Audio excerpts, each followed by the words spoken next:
Hello and welcome to Mountain Patriot Homestead. I decided that today was a perfect day to film outside, but as you can tell, there's a lot of noise whenever I do because whoever said that the country was peaceful never lived in the country. Today, I just wanted to sit and visit like I do every once in a while, just to invite you to our homestead and talk about whatever comes to mind.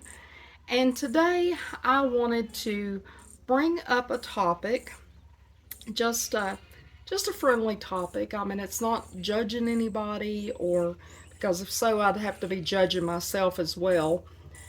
But not judging anybody as to where you may be in your walk of being prepared, just being self sufficient, whatever you want to call it, because some people shy away from the whole prepping word because they're afraid people will judge them about, oh, you're one of those crazy people. But, being prepared can be just as simple as being prepared what meals you're going to cook next week. So, don't let people look down on you because you like to be prepared for things just happening. Houston, Texas, yesterday got hit by a massive storm, and that area, that whole East Texas area, and I say East Texas, around the country has been getting hit by some unusual weather. But it seems like a lot of these places that have been getting hit by a lot of rain just keep getting hit over and over again with a lot of rain. So, those folks down there, the ones that are going to pull through this without a whole lot of headaches, is going to be those that prepared ahead of time, how to run things, have lights when the power goes off, because you don't really think about it until the power goes off and you reach over there and flip that switch and nothing comes on. So it's just something simple as that of being prepared.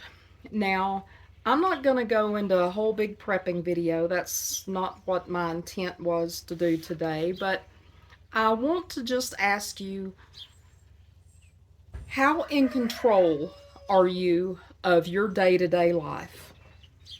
Now, a lot of people get all caught up in, what are the royals doing, or what celebrity said what on some red carpet somewhere, or what's going on in politics, or, just various things that we have no control over, and it really doesn't.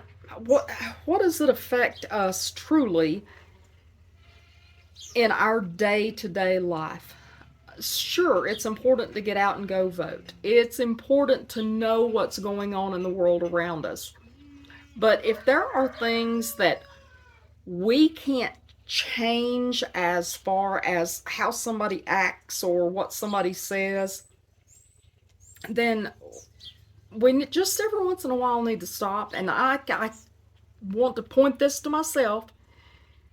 There are times I need to remind myself, do I have control over this? Is this something that really affects my here and now? And what do I need to do to worry about me and my family and those around me that I care about? So, what am I doing to take control of what affects me? Now, one of the things that I want to share with you, that, and this may sound like I'm going off on a bunny trail, but bear with me, I'm really not. I saw this morning, and I don't know if you can see it or not, but I saw this morning that Yogi Echinacea Immunity Support Tea has a recall on it. You can go look it up. I saw it on the news this morning, and I went and looked it up myself just to verify, because I do not believe everything I see on TV. And I looked it up, and sure enough, there is a recall on, and I will read off the barcode on the bottom of this one, and you can compare it to the FDA's website for the barcode, but that, and I'll put it down in the description or maybe even at the bottom of this video, but the barcode is 76950450103. So if you've got any of this Echinacea Support Yogi Tea and it has that barcode on the bottom of it, they've done a recall on it. Now they're doing what they call a soft recall, and I'll tell you what that means. They're saying that it has pesticides in it, that they found trace amounts of pesticides in this, but it's not enough that it's just going to make you kill over dead, but you might not want to use it because it has pesticides in it. Well, I don't know about you, but I drink teas like this to help me, not to put pesticides into my system, because some of those pesticides, and I would say probably most of those pesticides, have cumulative effects, and so over time they build up in your system, and it can't be good for you. If it's meant to kill bugs, it's probably not good for you to ingest. A little hoverfly wanting to be right up there in my camera, so that's what you just saw. But I'll be throwing this away, and I hate it because I really do like this Echinacea to drink whenever, you know, your immune system just needs a boost. So I'll be throwing this out, even though they're saying, oh, it probably won't hurt you. Well, then why are you recalling it if it probably won't hurt me? So I'm not paranoid, but I'm also not stupid, so I'll throw this away. But what will I be doing in place of it, since apparently, for whatever reason, the Echinacea got sprayed with pesticides at some point in the process? I'll grow my own. Echinacea is not like some exotic tropical thing that doesn't grow in this country. Echinacea is a coneflower. If you know what a coneflower is, that's all Echinacea is. And you can buy Echinacea seeds, and you can plant it and harvest your own. I grow it. I grow chamomile. I like to have teas in the cabinet for those in-between times when I run out and I need some, and it's going to be a while till harvest. But this year I am planting I had not intended to plant a lot of anything this year, but that best intentions, we won't even go into that right now. But anyway, I'm going to plant a lot of Echinacea because we do use a lot of the Echinacea tea during times when, you know, our immune systems just need that boost. And since I can't depend on what I buy to be safe, and I want whatever we're using to be safe for us to use. So I'm going to grow more Echinacea for us. That is taking control of something I can control, because if I can grow it, or I can forage it, because even around here, Echinacea actually grows wild. So I could go out and just pick it. But here's the caveat of that. A lot of people, and I'm one of them, I love to forage, but let me tell you about foraging. I see people, because I've noticed even around here, people foraging out of the bar ditches. That's a side ditch that runs alongside the road, in case you not familiar with that terminology, but a bar ditch. I see people in the ditches harvesting whatever, picking things out of the ditch, along roadways, in parks. And let me caution you about not being familiar with the areas you forage in. I forage pretty much exclusively here on our property, because I just knocked my tea off, but pretty much exclusively here on our property, because I know I don't spray pesticides on things. Even in the garden, if I have some type of bug issue, if I put anything on something, it is going to be in a very specific spot. It's not going to be anywhere near what I'm going to be consuming. And I don't just broadcast pesticides or anything like that on our food crops. And that's just the way I am. It's not I'm trying to grow organic or anything else. I'm just trying to keep us as healthy as I can and not kill our pollinators as well, because if you're killing other bugs, you're probably killing your pollinators, and I'm trying to keep from doing that.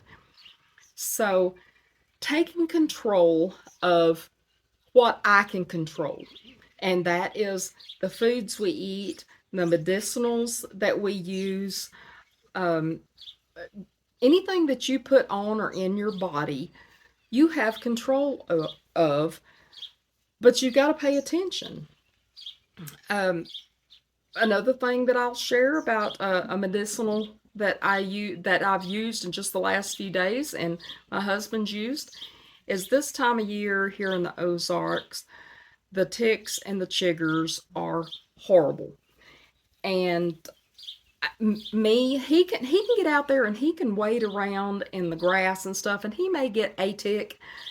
If I step off into the grass and I don't have something to prevent them from getting on me, I will be covered in them. And so even though I will spray DEET on my boots and on my jeans to keep them from just covering me up, I've already still had 2 ticks already. And they itch. I'll itch for the next 6 months from stupid bites if I don't keep something on them. And so the other day I was itching and it dawned on me, I am such a goober. Why am I not using the stuff that I made to put on those type of bites? And that was my plantain oil. You've seen probably my video on making plantain tinctures.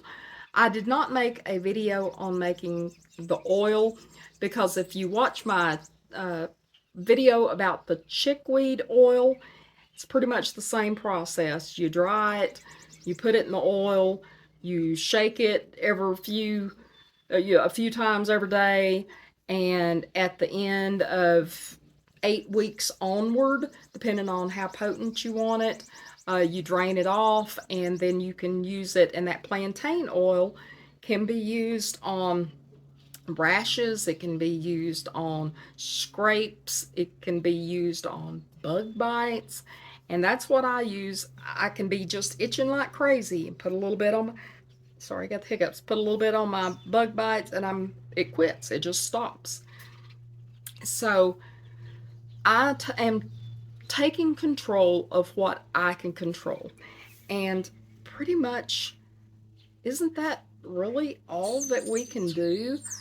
Uh, I believe that we have to step up and take care of ourselves, because I don't believe in waiting around for, the government to come tell me that, hey, that tea that we said might not hurt you, well, we were wrong. Nobody, no, you told me that you're recalling it because you think there might be something wrong. Okay, well, if you're putting poison in my tea, I don't need it, because I can grow tea makings that don't have poison in it. So I'll just go from there. Speaking of planting things, I've got this is one of my Mother's Day gifts. It come from Baker Creek. You hear me talking about Baker Creek a lot, don't you? But this is what is the name of this? It is called a Cobra Head tool. And if I can get this off without taking my hand off, it is just, some of y'all probably have this or something similar to it. And it is used, you can make furrows I grow so much in raised beds but I can use it to make furrows. I can use it for weeding. I can use it for digging. I mean, it's just good for all types of things. And it's called a they describe it as the blade is a steel fingernail. So anyway, I'm going to use this today. I'm fixing to go out in the garden when I finish making this video. I'm going to go out in the garden, and I've got a bunch of onions. I think I told you I planted 300 onions. Again, yes, I know I said I wasn't going to plant a bunch, but somehow that always gets out of control. I said I wasn't going to plant but 2 tomato plants, and I've already got 15. So, ignore anything I say that, I'm not going to do, because I usually end up doing it anyway. But today, I'm going to go out and I'm going to do a little weeding, checking on my onions, and a few of the wild volunteers that I have coming up out there. I've got some wild lettuce, and by wild lettuce I don't mean like lettuce like you think of out of the store. This is actually a plant called wild lettuce that is a painkiller, and it's non-narcotic or nothing like that, but it is used for painkiller. I've got a beautiful plant of it that's come up wild out there. And I've got all types of wild edibles that have come up. And if it's something that I can actually use and it comes up in my garden bed and it's not just taking over everything else, I'll let it grow, because that's something I didn't have to plant, and I know it's going to be hardy. And there's a lot of people might walk through there and go, oh my gosh, look at all these weeds in this woman's garden. But it's stuff I'm using. But here's something else I'm planting today. And I don't know if any of y'all have seen these. This is the first time I have ever planted anything like this. And the first time I seen them, it was like, that's the weirdest thing I've ever seen. But it's something else I got from Baker Creek. Again, yes, Baker Creek. I'm not advertising for Baker Creek, because I'm sure other seed companies do the same thing. But it just happens to be where I get most of my stuff, because they're close by. But these are called microtuber potatoes. And again, I've never ever seen anything like this. But it is tiny, tiny little potatoes that already, are already sprouting. And they come 10 to a pack. And somehow I ended up with 2 packs of them. I didn't intend to get 2 packs, but somehow I got 2 packs. But it is the Mondak Gold. And it's microtubers. And I've got 20 of them here. Like I said, I didn't intend to have 20 because I was only going to try 10. But, again, gonna try them, and I'll let you know how they work out, because I have no clue. I've never tried these before, so I'm hoping they'll work out well. I'll keep you apprised. Again, my garden is always an experiment. I could garden for the next 50 years and my gardening would still be an experiment. But that's what makes it fun. If not, it would be boring and I wouldn't like it. So here we go with another experiment. But this is just another way of controlling my micro world with my micro tubers. So my little corner of the world, there are certain things I can control. I can't control taxes. People say, well, go vote. Call your representatives. Let them know that you disagree with something. Well, I can do that, but is it really going to change their mind? Got a little hummingbird that's coming to visit. Hello. But is that really going to change their mind? Probably not. I don't discourage people from doing that because I think they do need to hear from us. But if they say no or disagree with me, is there really anything I can do about it? No. But can I plant potatoes? Can I plant echinacea? Can I plant too many tomatoes and too many onions? And yes. And I can control what we consume. I can control how I take care of our animals out here. This pond in the background provides our pretty much, because we don't hardly go anywhere else. And I mean, used to we'd go different places and go fishing, but pretty much 100% of our fish come out of this pond right here behind us. So it provides our fish. We've got chickens that provide our eggs and meat. We've got our other animals around here that provide for us. So we can control those things. We can take care of what has been given to us to be caretakers of while we're here on this earth. So that's what we're doing. And we're trying to control as much of our little piece of the world as we can. So my question to you today is, what are you controlling? What are you doing to extend your boundaries of control? Are you learning to forage? Are you learning to garden? Are you learning to raise animals? That's all today's visit's about. And I know if this is your first time watching this video, you're probably thinking this is the most unorganized thing I've ever watched. But these sitting and visiting videos, I want you to feel like you have come and you're joining me here on my porch. We're sitting and visiting and just sharing ideas and thoughts about things. And that's what it's all about. Because I love y'all, and I want to make sure that everybody out there is as prepared as they can be. I don't get into a lot of prepping videos. Maybe I should. If you think I should, let me know in the comments. If you want to see some type of videos on how to do things, let me know what those things are that you would like to see. But for now, I've got to get up from here because I've got to go get some potatoes in the ground, and I've got to water tomatoes and just generally check on the garden and all the critters. But love y'all.